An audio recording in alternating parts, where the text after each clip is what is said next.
Hi, Miss Hines. I'm Dr. Scholl. How are you doing today? I'm a bit nervous and just curious as to what's going on with me. Okay, well, don't be too worried. Even if the results aren't what we are expecting, we will always try to make your life as normal as possible. So why don't you tell me about yourself? I'm 40.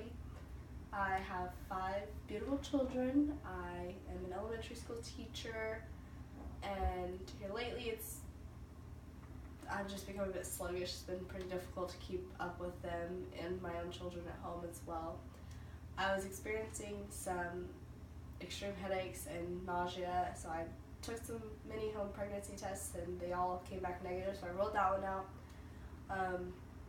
My arms and legs have just felt like there's weights attached to them. My muscles are just so weak, and I came to see you, but my parents are in their 70s, they're doing perfectly fine, they have great health, so I didn't think there's anything that I could inherit from them. Okay, well, we sent off your DNA and I have the results here with us. What were the results? Were they good? Okay, well, I'm going to start by telling you that you're not crazy and that your muscle weakness and your droopy eyelid, they do mean something. So, is that a good thing or a bad thing? Well, in this case, unfortunately, it isn't a good thing. Your nausea and headaches, they don't particularly have to do with the diagnosis that we've determined, but it could be a result of the diagnosis I'm about to give you. Okay. To start off, based off of your symptoms and the results of your test, we have determined that you have Kearns-Sayre syndrome, which also stands for KSS. Sayre syndrome? I've never heard of it. What does it mean? I'll get to the syndrome in just a moment, but for now I need you to know that it's a very rare disorder. About 1 to 3 in every 100,000 people have it, which is why you've probably never heard of it before. Oh my god, it's rare. How rare? What about my kids? I can't die. What about my kids? Sometimes take a deep breath.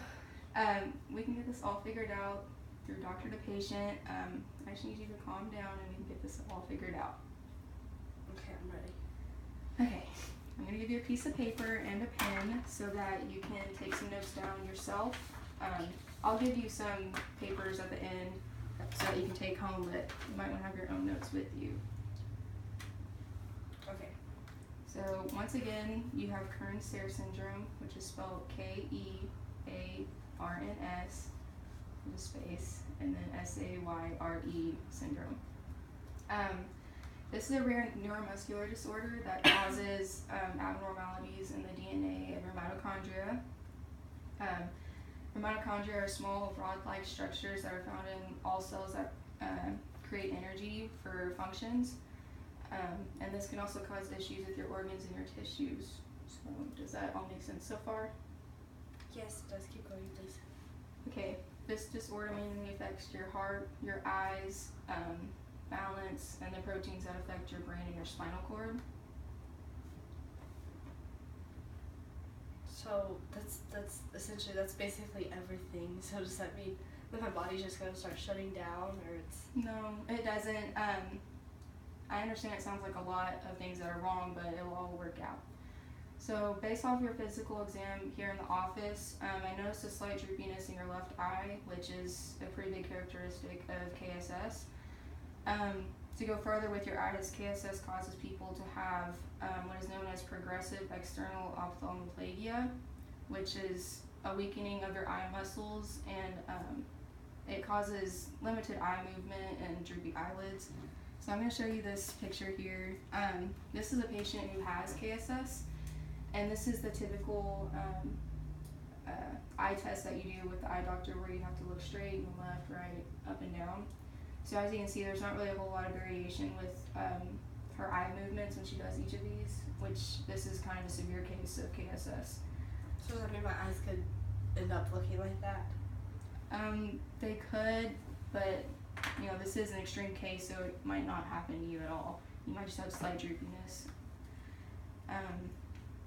So to add, people with Kearns-Sayre syndrome usually have at least one of the following signs.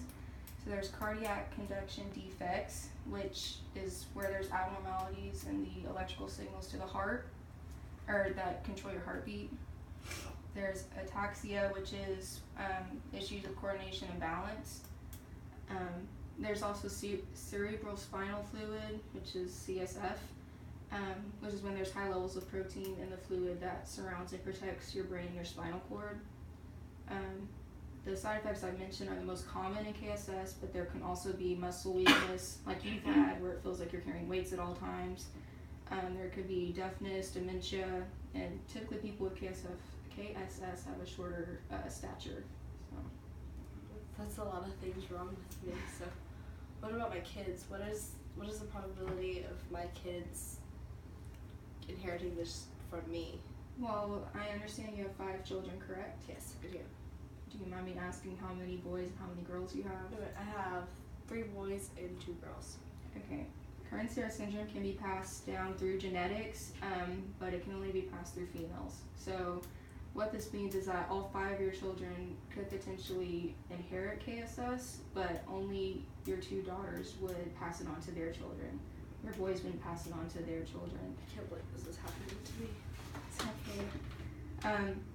Keep in mind this is a rare disorder and it only appears in around every 1 in 24 births. So there's a pretty slim chance that your children will have it, but that doesn't mean that their children's children wouldn't have it. So it's very, there's a lot of chances that it could and couldn't happen. I understand. There are medications and surgeries available to help improve your lifestyle in the future. Okay, what are the treatments? Is there a cure? Is it going to be like chemotherapy where it's just going to dry me down and weaken my body? There isn't a cure for KSS. In the future, obviously we're hoping that there could be treatment options to try and inhibit the mutations in the mitochondria replication, which is what causes KSS. But for now, in order to keep up with your heart, I recommend you get frequent checkups with electrocardiograms, which is also known as ECGs. This helps detect heart block, which is actually a really common cause of death for patients with KSS. It's about 20% of the patients. I also recommend an early pacemaker implantation, which can help with the electrical signals issues with your heartbeat. And then, just like every other doctor says, exercise can obviously help, particularly with your muscle strength, so that you don't feel so weak all the time. There's also a medication called ubiquinone, which can help with headaches and overall heart health. Okay, so if I will take this medication and take your recommendation is to exercising everything, could this possibly prolong my life? Of course, we are trying to prolong your life through these recommendations, but of course, with everything, there is no guarantee. I expect to continue seeing you in follow-up appointments, and I just really need you to try and stay positive, and don't worry, we will figure out a way to make this the best situation possible. I'll hope to see you in a couple weeks to check on your condition. Thank you so much, Dr. Stoll. You're welcome. So much.